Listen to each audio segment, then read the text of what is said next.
हाय everyone, मैं हूं Monika. Welcome back to twin flames through my eyes. आज हम बात करेंगे ट्विन फ्लेम के कुछ स्टेटमेंट्स के बारे में, कुछ बातों के बारे में जो एक्चुअली में गलत होते हैं। तो हम उन बातों को पहले तो जानेंगे कि वो कौन सी बातें होती हैं ट्विन फ्लेम के बारे में जो गलत होती हैं, और उन स्टेटमेंट्स को हम करेक्ट करेंगे। हम ये भी कह सकते हैं कि हम ट्विन फ्लेम के मिथ्स को आज बस्ट करेंगे और सही स्टेटमेंट्स को जानेंगे। तो चलिए वीडियो को स्टार्ट करते हैं with the first wrong statement या first twin flame myth, which is कि ट्विन फ्लेम जर्नी में हम लॉ ऑफ अट्रैक्शन नहीं यूज़ कर सकते हैं। Yes, this is the first statement जो बहुत ही ऑफ्टन लोगों को दिमाग में स्ट्राइक होता है, या उन्हें ऐसा लगता है कि लॉ ऑफ अट्रैक्शन को हम ट्विन फ्लेम की जर्नी में नहीं यूज़ कर सकते हैं। अगर हम यूज़ करेंगे तो हमारे जर्नी में डिले आ जाएगा, या ट्विन जो है वो कभी मैनिफेस्ट ही नहीं होगा, क्योंकि ये वे जो है बेसिकली एक गलत वे है। तो फ्रेंड्स, ये जो स्टेटमेंट है कि हम लॉ ऑफ अट्रैक्शन को ट्विन के लिए नहीं यूज़ कर सकते हैं ट्विन फ्लेम की जर्नी में, ये बिल्कुल गलत स्टेटमेंट है। तो चलिए जानते हैं कि करेक्ट क्या है, इस चीज़ के पीछे का सही लॉजिक क्या है। फ्रेंड्स, आप लोग लॉ ऑफ अट्रैक्शन को यूज़ करें या नहीं करें, लेकिन जो कुदरत का नियम है, विच इज़ जैसे सन जो है, जब वो रोज़ निकलता है और रोज़ डूबता है, मून भी रोज़ आता है और रोज़ जाता है, ये कुदरत का एक नियम है और इसे कोई नहीं रोक सकता है। Same way law of attraction तो ऑटोमेटिकली अप्लाई होता ही रहता है, हर एक सेकंड अप्लाई होता है, हर एक मिली सेकेंड अप्लाई होता रहता है। आप इसे रोक नहीं सकते।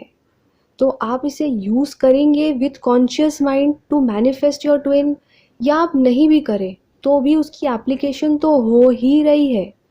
जो आप एवरी टाइम अपने ट्विन के बारे में फील करते हैं, जो आप अपने ट्विन के बारे में सोचते हैं, वो लॉ ऑफ अट्रैक्शन जो है, it comes back to you. आज नहीं तो कल वो ज़रूर आएगा वापस आपके पास। जो भी आपने उनके बारे में सोचा है वो ज़रूर आएगा। मे बी आज नहीं आए, लेकिन कल आए, या परसों आए, या 10 दिन बाद, या व्हेनेवर, लेकिन आएगा ज़रूर, क्योंकि वो एक लॉ है और लॉ को हम डिनाई नहीं कर सकते हैं फ्रेंड्स। इसीलिए आप इस लॉ को बेझिझक यूज़ कर सकते हैं अपने रीयूनियन के लिए। इससे आपकी जर्नी में कोई नुकसान नहीं होगा। ये एक कुदरत का नियम है फ्रेंड्स। तो कुदरत के नियम कभी भी किसी को हानि नहीं पहुंचा सकते। अगर कोई हानि पहुंचा सकता है तो वो आप है। ये जो कंट्रोल गियर होता है बुरा का या अच्छा का, ये आपके हाथों में है। अगर आप बुरा सोचेंगे तो लॉ ऑफ अट्रैक्शन आपको बुरा ही रिजल्ट देगा, और अगर आप अच्छा सोचेंगे तो आपको अच्छा ही रिज़ल्ट आने वाला है, और ये भी फॉर श्योर है। तो आप अगर इसे रीयूनियन में यूज़ करेंगे, उनके बारे में अच्छा सोचते रहेंगे ऑल द टाइम, तो वो रीयूनियन के टाइम या उसके आगे आपको अच्छा ही रिज़ल्ट देगा law of attraction. Now moving on to the second statement कि रीयूनियन के बाद सेपरेशन दोबारा नहीं आता है।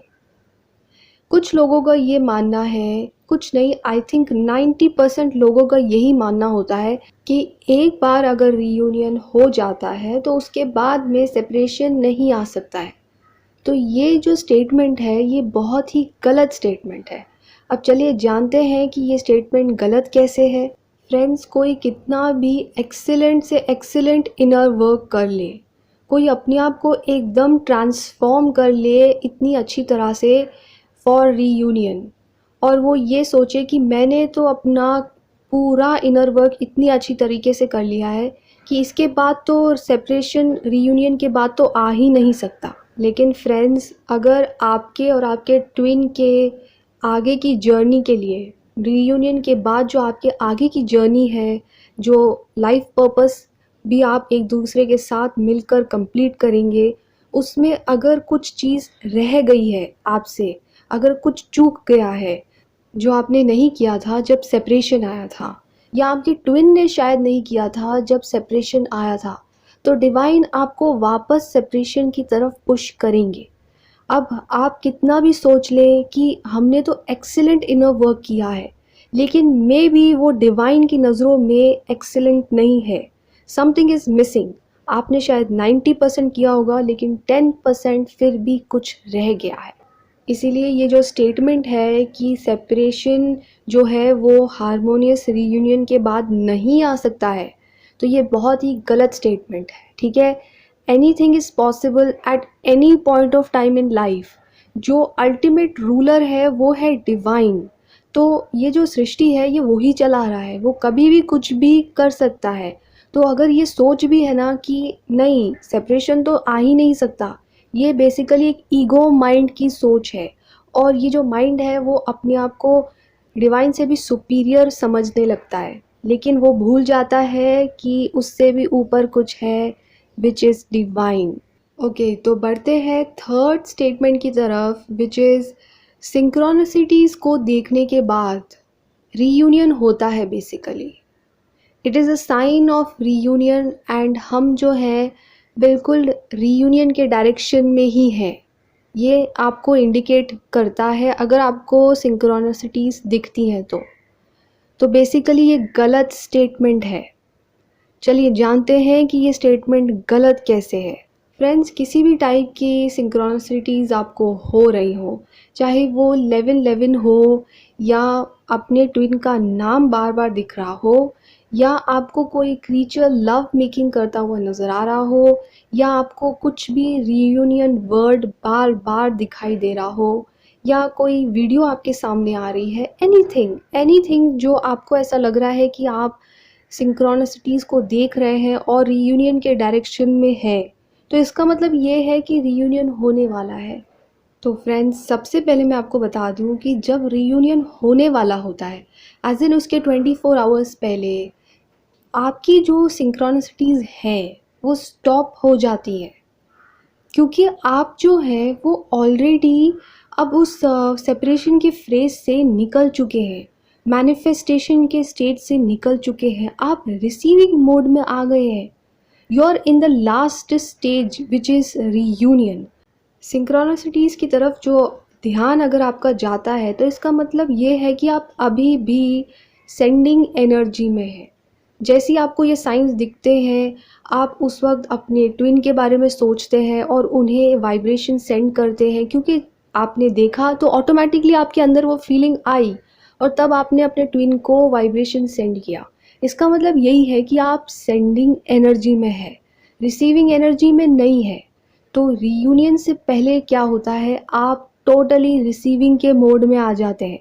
इन सिंक्रोनिसिटीज़ की तरफ आपका ध्यान भी नहीं जाता है। आप अपने लाइफ पर्पस में इतने बिजी हो जाते हैं कि ये सारी चीज़ें आपको दिखाई नहीं देती है, और सिर्फ एक ही चीज़ आपके दिमाग में होता है कि रीयूनियन तो डेफिनेटली हो जाएगा, पर डिवाइन टाइमिंग पर होगा और मुझे चिंता करने की कोई ज़रूरत नहीं है। मेरा काम है लाइफ पर्पस पर ध्यान देना, और वो जो मैं ऑलरेडी कर ही रही हूँ या कर ही रहा हूँ, दैट्स इट।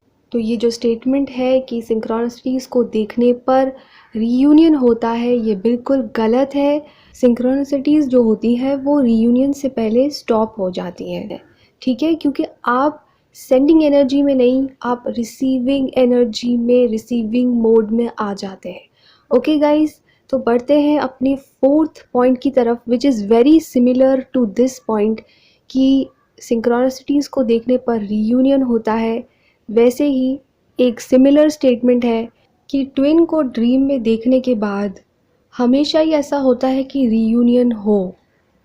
ये जो स्टेटमेंट है फ्रेंड्स, कि ट्विन अगर आपको ड्रीम में दिखाई दे तो उसके बाद रीयूनियन का होना कंपलसरी है, ये जो स्टेटमेंट है ये गलत है। अब चलिए जानते हैं कि ये स्टेटमेंट गलत कैसे है।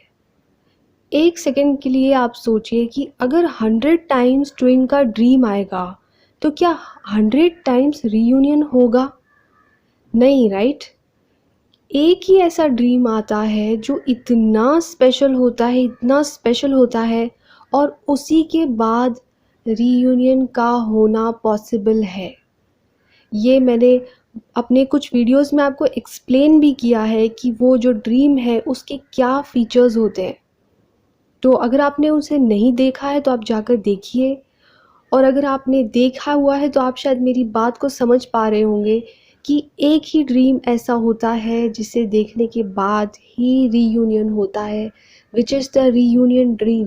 ड्रीम्स जो होते हैं फ्रेंड्स, वो अलग अलग टाइमिंग पर अलग अलग सिचुएशन में दिखाई देते हैं, और उन हर ड्रीम का, एवरी ड्रीम का कुछ ना कुछ मीनिंग ज़रूर होता है, और हमें उस मीनिंग को डिकोड करना पड़ता है।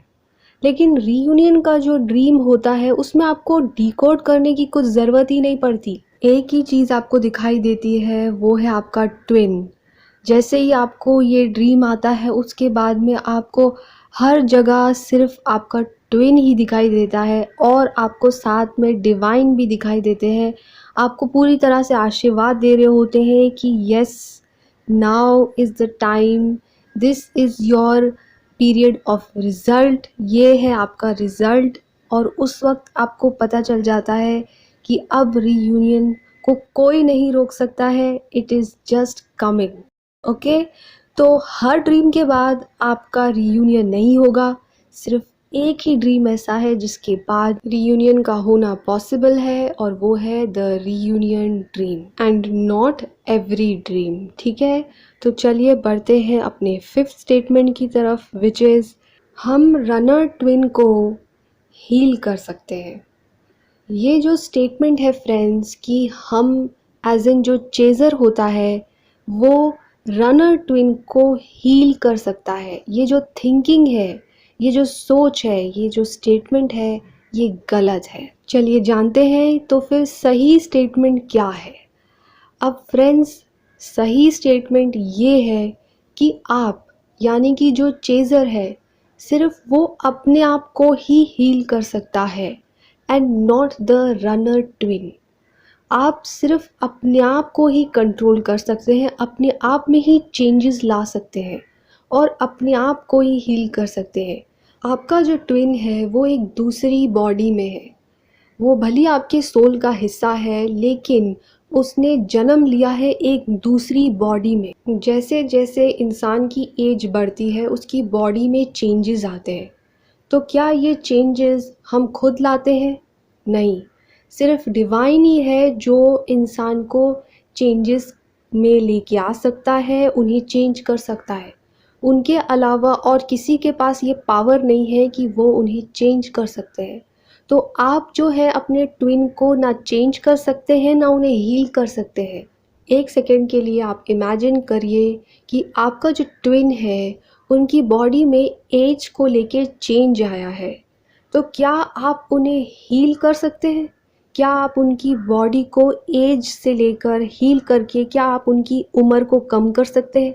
उनके बॉडी में जो एज को लेके चेंज आया है, क्या आप उन्हें हीलिंग एनर्जी सेंड करके क्या उसमें चेंज ला सकते हैं?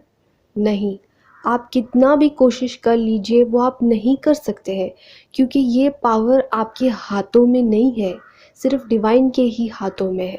ठीक है, तो ये जो स्टेटमेंट है कि हम अपने ट्विन को कैसे हील करें, ये स्टेटमेंट ही गलत है। आप सिर्फ अपने आप को हील कर सकते हैं, अपने आप को चेंज कर सकते हैं थ्रू मिरर एक्सरसाइज या any exercise, but only to you and not your twin. आप एक चीज़ कर सकते हैं, अपने ट्विन को एनर्जी सेंड कर सकते हैं, उन्हें लव वाइब्रेशन सेंड कर सकते हैं। ये पावर ज़रूर आपके हाथ में है, लेकिन इसके अलावा कोई पावर नहीं है। ओके फ्रेंड्स, तो बढ़ते हैं अपने लास्ट स्टेटमेंट की तरफ, विच इज़ कोई और भी बता सकता है हमें छोड़कर, एनीबडी एल्स हमें बता सकता है कि हम ट्विन फ्लेम जर्नी में है या नहीं है, या हमारा ट्विन जो है वो कौन है। ये हमें छोड़कर कोई और भी बता सकता है इस बात को, कोई और भी इस चीज़ का करेक्ट आंसर दे सकता है। ये जो स्टेटमेंट है ये बिल्कुल गलत है। अब चलिए जानते हैं कि ये स्टेटमेंट गलत क्यों है। क्योंकि फ्रेंड्स, हमें छोड़कर आपके अलावा और कोई भी इस क्वेश्चन का आंसर नहीं दे सकता है कि आप ट्विन फ्लेम की जर्नी में हैं या नहीं, या आपका ट्विन कौन है। आप सबसे पहले इंसान हैं और सबसे आखिरी इंसान है जिसके पास इस सवाल का जवाब है, और किसी के पास नहीं है। आपका जो ट्विन है वो आप ही की सोल का सेकंड पार्ट है, तो उसे आपको छोड़ के और कोई पहचान नहीं सकता है। इस क्वेश्चन का कि आपका ट्विन कौन है और आप क्या इस जर्नी में हैं, इसका जो जवाब है वो आपके अंदर ही है। आपको सिर्फ अपने अंदर झांकने की ज़रूरत है to get the correct answer. और आपके अलावा और कोई भी दुनिया में आपके सोल के सेकंड पार्ट को, आपके ट्विन को नहीं पहचान सकता है। इसका आंसर और कोई भी नहीं दे सकता है। तो अगर आप किसी से पूछ भी रहे हैं तो इस बात की कोई गारंटी नहीं है कि आपको इस क्वेश्चन का सही जवाब मिलेगा। सही जवाब सिर्फ एक ही कंडीशन पर मिलेगा, अगर वो आपने अपने आप से पूछा है, अपनी खुद की आत्मा से पूछा है। ओके फ्रेंड्स, तो ये थे ट्विन फ्लेम की कुछ बातें, कुछ स्टेटमेंट्स जो बिल्कुल गलत हैं, या ट्विन फ्लेम मिथ्स जो बिल्कुल ही गलत है। तो हमने जाना है कि एक्चुअल में इन सारी स्टेटमेंट्स के पीछे का लॉजिक क्या है। आई होप आपको ये वीडियो अच्छी लगी हो, आपने कुछ नया सीखा हो। आपके अगर कुछ मिसअंडरस्टैंडिंग थे ट्विन फ्लेम के कॉन्सेप्ट को लेके, तो इस वीडियो ने आपको कुछ क्लैरिटी दी हो। तो चलिए मिलते हैं in my next video with another topic जो आपको मोटिवेटेड करता रहेगा जब तक आपका रीयूनियन हो जाए। Till then it's me Monica signing off from Twin Flames through my eyes. See you guys.